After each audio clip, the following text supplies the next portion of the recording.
Mesdames, Messieurs, bonsoir. Ravi de vous retrouver pour cette nouvelle édition de l'Info. Tout de suite, le sommaire en images. 3 jours de réflexion sur l'alimentation et la faim dans le monde. Les carrefours de la pensée ont débuté cet après-midi. Le reste de l'actu nous mènera à Spey, à Saint-Calais et puis à Mamers. Enfin, Habiter mieux, ce programme aide les foyers les plus modestes à mieux isoler leur logement. Et puis mon invité, Roger Miot, président sartois des Restos du Cœur, à l'occasion de la collecte annuelle organisée aujourd'hui et demain samedi par les Restos. Et on débute avec ce sujet qui devrait vous intéresser, Monsieur Miot. Nourrir la planète, c'est en effet le thème des carrefours de la pensée qui ont débuté cet après-midi et pour 3 jours au Palais des Congrès du Mans. Un thème qui est l'occasion pour nous d'interroger notamment 2 paysans et un géographe, propos recueillis par Laure Girard. L'un est agriculteur dans la Sarthe, président de la FDSEA. L'autre producteur de riz au Burkina Faso, défenseur des producteurs locaux.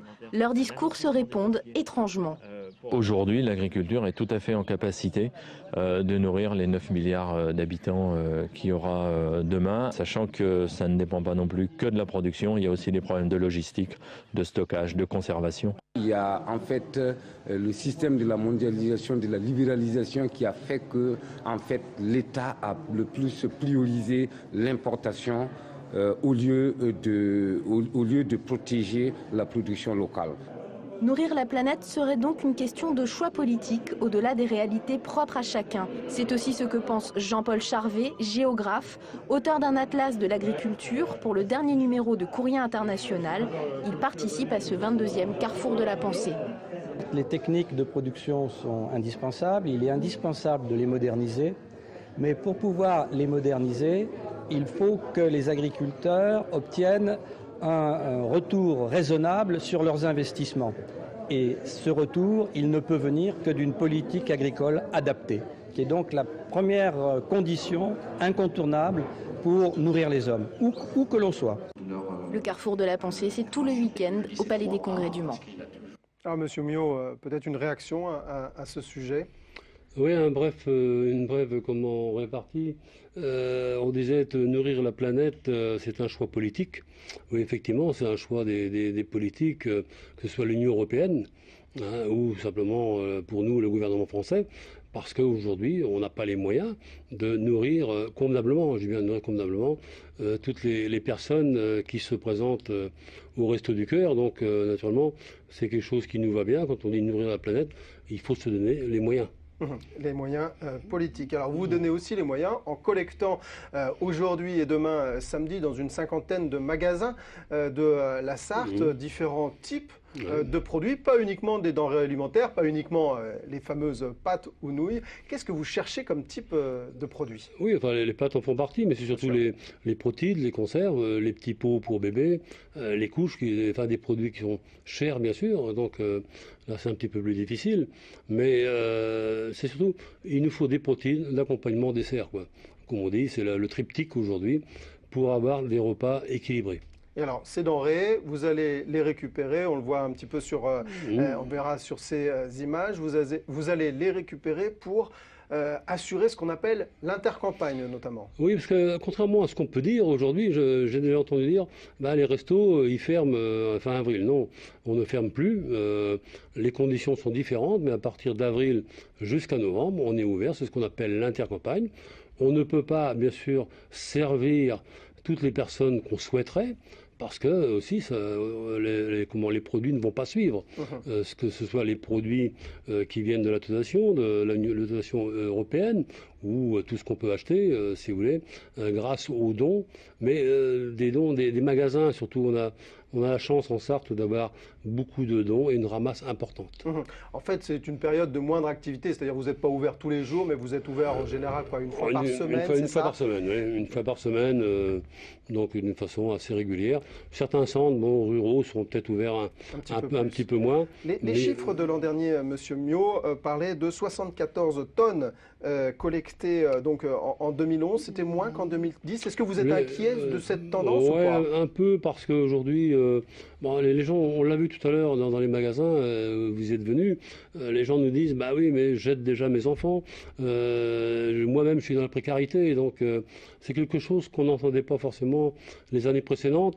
On s'attend à une légère baisse, aujourd'hui aussi, c'est vendredi, mais globalement, ce qui va aujourd'hui être livré dans nos centres, ça va nous permettre de tenir le coup, je pense, jusqu'à octobre, novembre. Alors, vous recevez donc ces aides par les consommateurs, vous recevez également de nouveau l'aide européenne. On se souvient des inquiétudes que vous aviez sur le programme européen, inquiétudes au moins levées pour 2 prochaines années. Vous recevez également l'aide des centrales d'achat des grandes enseignes. Et puis vous avez, c'est un petit peu le côté local ici, reçu l'aide de ce qu'on appelle les amas de cœur. Alors racontez-nous un peu cela. Oui, donc on parle souvent des enfoirés, tout ça, mais nous aussi on a nos enfoirés dans la Sarthe, et qui s'appellent les amas de cœur. C'est une troupe de la Suze. Je dirais que c'est des gens qui font un petit peu le même spectacle mais en amateur, mais d'une façon très très pro.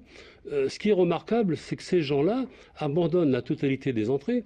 Ils ont quand même fait 3000 entrées à la Suze, c'est-à-dire 6 spectacles de 500 personnes. Le Palais des Congrès était archi-comble samedi dernier, et ça, ils vont l'abandonner au profit des restos. Ça représente quelle somme, on peut dire que ça va représenter environ 45 000 €, et c'est pratiquement 10 000 repas supplémentaires. C'est vraiment conséquent, quoi. Monsieur Miot, une dernière question donc, concernant cette campagne d'hiver qui va se terminer là, dans quelques semaines. On rappelle, vous distribuez sur 13 centres en Sarthe. Est-ce que vous avez fait un premier bilan? Est-ce qu'on note une augmentation de la fréquentation? Il n'y a pas une augmentation très très importante. Je dirais qu'il y a une grande stabilité. Un peu c'est plutôt les gens qui viennent sont différents. Si vous voulez, on a eu plus de personnes seules, vous voyez, des retraités, des jeunes, etc. Donc c'est là que se joue la différence. Mais on aura distribué à la fin de la campagne environ, je dis bien, 450 000 repas. Oui, ce qui est un chiffre quand même très important. Roger Miot, merci beaucoup d'être venu sur ce plateau. Merci. Violence routière, le cyclomotoriste de 17 ans qui avait violemment percuté un 4x4 sur la commune de Loué, c'était le 2 mars dernier et malheureusement décédé aujourd'hui des suites de ses blessures. Il avait été transporté à l'hôpital d'Angers. On l'évoquait hier, la Free Party prévue le 31 mars prochain sur un terrain à Allonne a été annulée. Et les organisateurs, lassés d'essuyer des refus répétés, ont décidé d'organiser une manifestive ce 31 mars à 14 h. Ce sera sur les quais du Mans. Leur revendication, au moins un multison chaque année et une soirée techno dans l'agglomération mancelle et surtout d'autres interlocuteurs que la préfecture et le ministère de l'Intérieur. Pas sûr que ces revendications obtiennent satisfaction. Le reste de l'actualité à présent en bref, avec notamment la présence postale à Spey, les suites judiciaires de l'hôpital de Saint-Calais et le lotissement contesté de Mamers. Le tout vous est concocté par Mickaël Texier. Réunion à huis clos derrière les grilles de la préfecture. Une médiation s'y déroule à la demande du maire de Spey qui refuse de voir les horaires d'ouverture de la Poste diminuer comme peau de chagrin dans son bourg. Le bureau est ouvert à mi-temps en semaine et fermé le samedi matin. La direction de la Poste justifie ses choix par la baisse d'activité du bureau. Le maire est en total désaccord avec ce constat et à l'issue de la réunion de ce matin, pour toutes les postes de France et de Navarre, nous faisons un constat avec les maires sur à la fois la fréquentation, l'activité. Je crois qu'aujourd'hui, le constat a été partagé par monsieur le maire. En fait, je suis particulièrement en colère. Madame David Garamandia, la responsable départementale, nous dit que l'activité a chuté alors qu'elle est passée donc de 10 h à 14 h. Nous sommes arrivés à prouver que l'activité a augmenté et malgré tout, le président directeur général de la Poste demande à ne pas rouvrir les heures qui ont été fermées. audience décisive pour l'avenir de l'hôpital de Saint-Calais aujourd'hui devant le tribunal administratif de Nantes. Élus et défenseurs de la chirurgie ambulatoire, fermée depuis plus de 2 ans, défendaient un recours. Réponse du tribunal dans un mois. Doucement, mais sûrement, les propriétaires de la résidence Margot à Mamers imposent leur volonté au promoteur Finaxium. Les deux parties sont en conflit depuis plusieurs années pour des malfaçons, des travaux non réalisés. Aujourd'hui, une assemblée générale élisait un syndic indépendant du promoteur. Et contrairement à plusieurs chantiers en France, dont celui de Château-du-Loir, le chantier de Mamers a pu enfin se terminer. La Poste, on en parlait à l'instant, va connaître quelques perturbations en Sarthe les prochains jours. Selon la CGT, les facteurs de Mamers, de Fresnay, de Saint-Paterne et de Beaumont seront en grève à partir de lundi. Jeudi, l'intersyndicale appelle à un rassemblement devant le bureau de la place de la République au Mans à 14h. En jeu, les réductions d'effectifs et les conditions de travail. Emploi à présent, avec 15 postes d'informaticiens qui sont recherchés sur le Mans par la société SS2I EFI TIC. Pour connaître le profil de ces postes et déposer votre candidature, un site internet http://recrutement.efitic.com.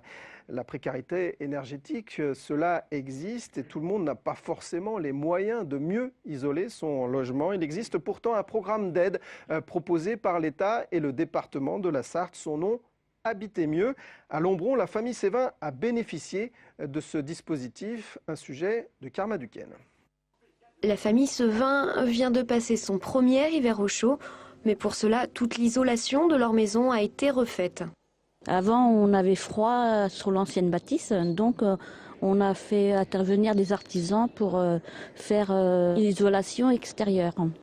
Des murs réépaissis, une nouvelle porte faite sur mesure pour protéger la maison, de toutes nouvelles fenêtres, mais aussi un nouveau poêle à bois dans un conduit tout neuf. Cela n'aurait pas été possible pour cette famille de 5 personnes aux revenus modestes sans l'aide de l'État. Pour notre famille, on a à peu près 2 500 € de revenus. Pour 15 000 € de travaux, on a eu 5 000 € de subventions.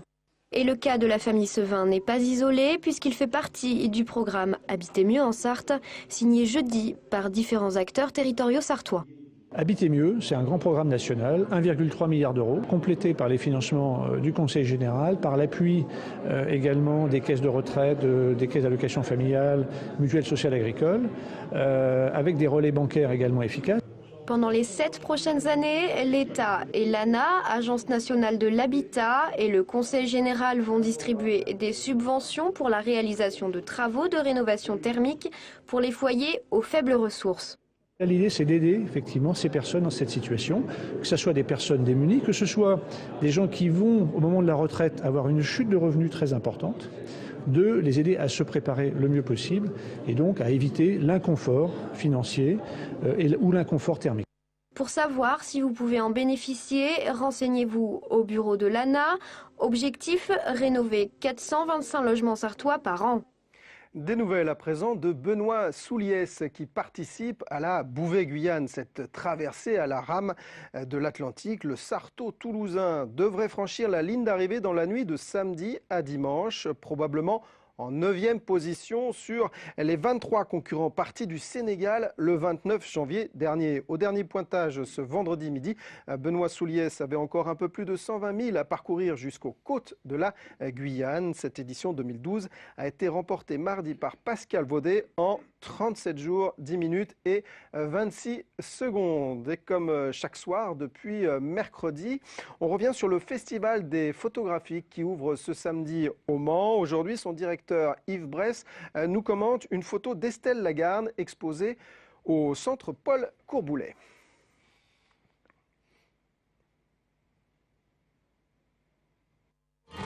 Estelle Lagarde est une photographe qui a été atteinte par un cancer et elle a résolu d'accompagner le traitement de sa maladie par un vrai travail d'auteur. On retrouve à la fois son écriture habituelle, sa manière de faire des photos avec des personnages un peu évanescents, en l'occurrence des autoportraits, dans des cadres simplifiés, épurés, le tout porteur d'un imaginaire permettant au spectateur de voyager à travers cette image et y compris de partager certaines angoisses, certains rêves, certaines difficultés. C'est à la fois un beau travail et un travail très émouvant. Voilà, un sujet concocté par Michael Texier. Cette édition est maintenant terminée. Merci de l'avoir suivi. Merci de nous être fidèles. Tout de suite, la météo de Romuald de Besson et on se retrouve lundi à 18h30 pour le direct. Au revoir.